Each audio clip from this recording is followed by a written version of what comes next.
তোমারে বিয়ে করে আমার জীবনটা একদম শেষ হয়ে গেছে। আবার কি হইলো এখন? এখন একটা আমি কি জিনিস করব? তুমি মনে করতে পারো না? আরে এখন আমি আবার কি ভুলে গেলাম? দেখো তো, আচ্ছা তুমি এক কথা পেঁচায় না বললে সরাসরি বলো তো আমি কি ভুলে গেছি বলো তো? তুমি আমার জন্মদিন ভুলে গেছো। হায় হায়, কাহিনী কি? এত বড় ঘটনা কেমনে ভুলে গেলাম? বাঁচতে তো হবে। এইদিকে ঘুরো তো, এদিকে তাকাও। তুমি কখনো তোমার চেহারাটাকে আয়নায় দেখছো?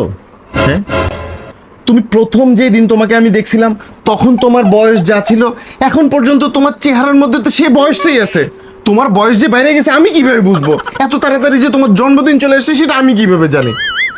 শুধু শুধু তুমি আমার উপর মন খারাপ করতেছো। সত্যি বলতেছে নাকি? তো আমি কি বলতেছি, তোমার বয়সটা আমি প্রথম যে দিন যেমন দেখছি এখন তো ঠিক তেমনই মনে হয় আমার কাছে।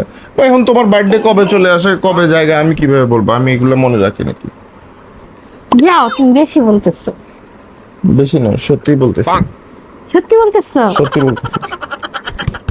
আমার জন্মদিন কিন্তু আজকে, ঠিক আছে? ও happy birthday to you. Sorry আমি বলতে তোমাকে ভুলে গেছি, সরি। Thank you.